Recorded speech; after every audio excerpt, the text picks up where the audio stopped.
Wysteria, energy, twister.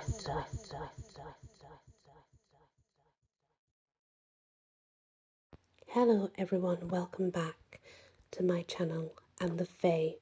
So we're now on V, and yes, vampires. Vampires are in folklore, they're not usually considered a type of fairy. However, there are some traditional fairies that have vampiric qualities. They are sometimes classed as vampires or vampiric beings, such as Lian and Sihi, the Bearban Seath. It's a bit of a grey area, and opinions will vary as to whether these are actually true vampires in the classical sense or simply beings who may be described with the adjective because they feed on a human's life force or blood. Which is true, the dark elves are known to be vampires, but they don't actually feed on us like a vampire would. They don't drain us of their blood, but they can feed off our blood and it gives them an extra boost, so to speak. But it's a really controversial subject and it can go in so much depth. So, yeah, it's a difficult one that mainly comes with personal belief.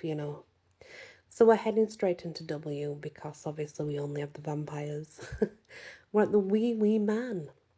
It's a Scottish ballad wherein a traveller encounters a small fairy man, no taller than the length of a finger, near a well. Despite his tiny size, the little man shows the traveller great feats of strength and also of magic. It was down by Cartha Howe Father, between the water and the wall. There I met with a wee man, and he was at least that ever I saw. His length was scarce a finger's length, and thick and nimble was his knee. Between his eyes a flea could go, between his shoulders inches 3. His beard was long and white as a swan, his robe was neither green nor grey. He clapped his hands, down came the mist, and he sank and sainted clean away. He's lifted up a stone, 6 feet in height, and flung it farther than I could see. And though I'd be a trying bold, I never had lifted it to my knee. Wee man, you are so strong, tell me where your dwelling be. It's down beneath you bonny green bower, though you must come with me and see. We roved on and we sped on, until we came to bonny green hall. The room was made of the beaten gold, and pure as crystal was the glass. There were pipers playing on every bar, and ladies dancing in glistening green. He clapped his hands, down came the mist, and the man in the hall no more was seen. That's by Child in 1882. Now we are on the Wild Hunt. So the Wild Hunt's a collection of spirits, some say ghosts or fairies, but they travel through air in storms led by the huntsman. Who the huntsman is does really vary in geographic areas because the hunt has many different names. There are many different people that call it like like phantom armies of the night, ghostly processions of the undead. But the Wild Hunt is an interesting thing if you want to research it much more. We'll look at what Mary Jones relays, historian account of the hunt. This is from 1127 CE. It was seen and heard by many men, many hunters riding. The hunters were black and great and loathly, and the hounds all black and wide-eyed with loathly, and they rode on black horses and black he-goats. This was seen in the very deer park in the town of Peterborough, and in all the woods from the same town to Stamford.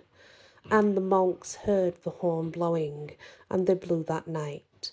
Truthful men who had kept watch at night said that it seemed to them that there might be about 20 or 30 horn blowers. This was seen and heard all through Lenten tide until Easter. And that's a description of the wild hunt during Lent. That's assumed to be roughly March and April sort of time.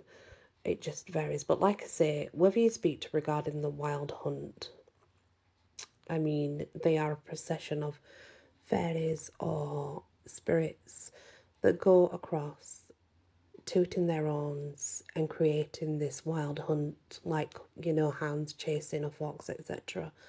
But they're actually you're meant to stay out of the way because many people believe it's a bad omen, Others believe the wild hunt comes to bring in the harvest time. So it really does depend who you speak to, where they're from, and what their folklore is. There's a lot surrounding it. There's a charm from the 14th century, apparently, that helps against the wild hunt if you should come across it. Wooden's host and all his men, who are, bearing wheels and willow twigs, broken on the wheel and hanged, you must go away from here. And that's apparently a charm that would help you. I'm not sure how that would help, but yeah, apparently so. So next is Will-o'-the-Wisp. The Will-o'-the-Wisp is an interesting thing to study, possibly a ghost or fairy from one view, and a swamp phenomena by another. One that may be explained by a scientific means but whose folklore persists.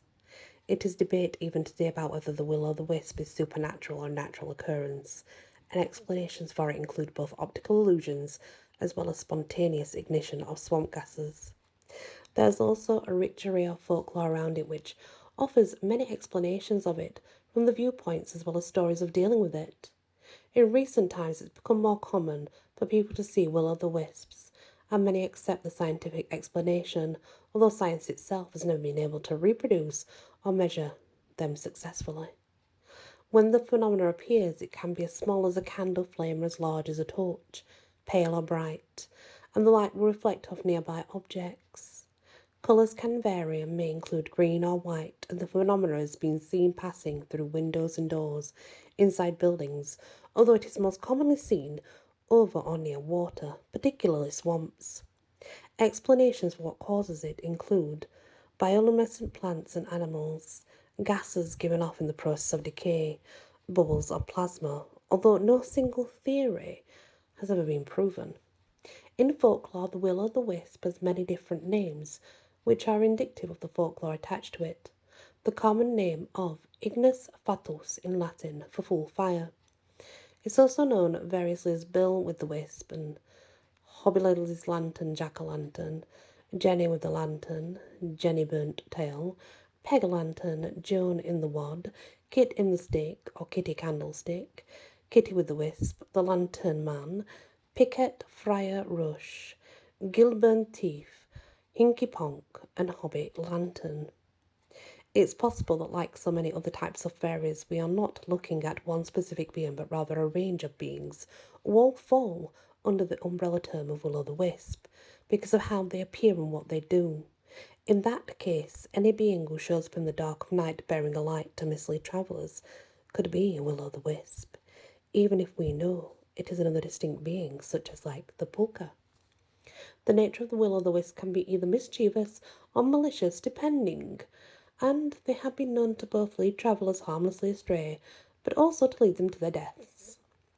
They do this by appearing as lights in front of lost travellers, and as the traveller follows the light moves and leads them astray. In the case of the mischievous spirits, this may mean into a ditch, or in circles, but for the dangerous ones it could mean off a cliff, or into a bog where they drown. They are also known to attack people directly in some folklore, physically chasing them, driving them mad with a touch, or causing a burning sensation on the bottoms of their feet. The will-o'-the-wisp is often explained as a human spirit of some sort that has been cursed to wander by night bearing a light. The purpose of this light also varies and depends often on why the spirit is cursed to wander. In some areas of Scotland it was said that the spirit of a girl who had died and spent her afterlife searching the area near the shoreline for a plant used in dyeing cloth, and that she did so because she'd been too greedy in hoarding the dye when she was alive. In other stories, for example, it was someone who illegally moved boundary markers or cheated neighbours, and is set to wander with a light to show where the true boundary is. In the Netherlands and parts of Germany, there is belief that will-o'-the-wisp are spirits of unbaptized children who will approach people and try to lead them to water, hoping to be baptized. They can be dealt with by either offering them baptism or throwing graveyard dirt at them. By other accounts, though, the will-o'-the-wisp is a fairy. In Wales, both the Elidon and Polka take on the role of will-o'-the-wisp, leading travellers astray.